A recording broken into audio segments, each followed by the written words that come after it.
үг байна. Үүдэн дуугаа гişүүд дуугаж хайдаа. Улсын хурлын гишүүдийнхэн оройтон байж хэлж байгаа үгнүүдийг би сайд нэрээ онцгой анхаараасаа гэж чин сэтгэлээсээ хүсэж байна. Монголын төр өнгөрсөн хугацаанд ард түмэндээ дүлий хандсан.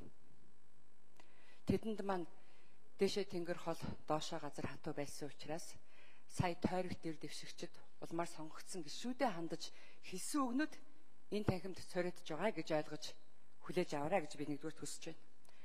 За дараагийн асуудал гэвэл өнгөрсөн 4 жилийн хугацаанд улсын хурлд дахь Монгол Ардын намын 26 гишүүнээ ахалж ажилласан манай Бямцах дарга бол нэр төртэй ажилласан олон чухал хуулийн ард гарсан. Би хууль зүйн сайдыг бол үлхэн хийчих ард иргэдийнхаа хүсэн хүлээж байгаа шийдвэрийг гаргаж чадах ийм чадaltaй чадвартай улс төрч улсын хурлын гишүүн гэж үзэж байгаагаас 20 дугаарт илэрхийлэхийг хүсэж байна. Тэгээ би тавчхандаа Бямцагт сайдтай хоёрхан зүйлийг хүсэж байгаа. Манай гишүүдийн эрдэнтийн асуудлаар өөр өөрийн өнцгөр ярьж байна. Хувийн компани эрдэнтийн 49%-ийг 500 сая доллараар Оросын холбооны усаас авсан. Энэ хувийн компаниас Монголын засгийн газар энэ 49% худалдаж авах хууль хэрэгцсэн боломж байгааг би Бямцагт сайдыгаа судлаасаа гэж хүсэж байна. Хэрвээ энэ боломж нээгдэх юм бол бид 25%-ийг нь ард түмэндээ ногдлол шиг болгоод хувааж өгч чаддаг бол энүүн шиг сайн зүйл үгүй.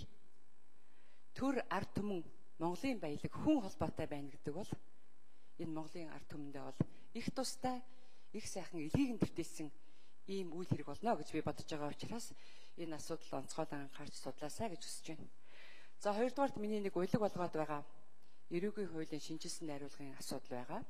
15-ийн нэгд нь бол эмч нартай холбоотой хуулийн залтыг нэмдэрж гишүүнтэйгээ хамтарч өргөн барьсан.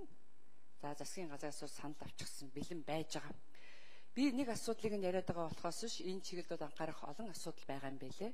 Хамгийн гол нь цагаан дээр хараар бичсэн байгаа энэ эрүүгийн хуулийн шинжилсэн найруулга энэ 9-р сарын 1-ээс эхэлж хэрэгжиж эхэлнэ.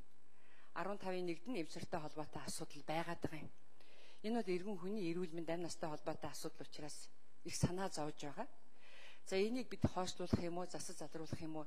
Ямар нэгэн шийдлийг 9 сарын 1-ээс өмнө сайд минь заавал өгөх шаардлагатай шүү. Өнөөдөр Монгол улсын хэмжээнд 8,000 эмч байж байгаа.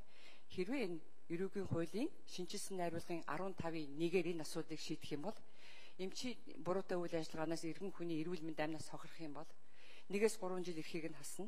Эсвэл 20-80 сая төгрөгөөр торгоно. Эсвэл 2-8 жил хорих ялтай байгаад байгаа. Жилдээ эмнэлэгт 4,000 хүн нас ордог юм. Энэ болгонд эмч нараа буруудах юм бол бид нэр 2 жилийн дотор Монгол улс эмчгүй болох юм байна. Ер нь эмч нарын мэргэжлийн үйл ажиллагаатай холбоотой асуудлыг гин буруутай болгоомжгүй үйлдэл гэж олон улсын түвшинд үздэг. Тийм ч учраас хатуу хуультай гэдэг хятад Орос улсууд 3-4 жилээс илүү ял өгдөггүй. Манай гинт одоо хин гэдэг хүн мэрэгүү ухаан гаргаад ингээд 8 жил бодох ч гэдэг нь ойлгомжгүй байгаа. 8 жил гэдэг бол хүний амь насыг санаатай бүрлэгсэн этгээдэд оноодог доод ялан юм байна. Тийм болохоор бид энэ асуудлыг анхаарахгүй бол 9-р сарын 1-нд эрүүл мэндийн амь насанд дээсэн дөрөөн дээр очисон үнийг эмчнэр эмчлэхгүй байх ийм нөхцөл байдал үүсч мэдхээр байгаа. Тийм учраас Монголын төр энэ асуудалд чанд анхаарч ажиллах ёстой. Сайд минь та энэ асуудлыг анхааралтай аваарай гэж би чин сэтгэлээсээ хүсэж байна. Маш их баярлалаа. Амжилт хүсье та чаднаа.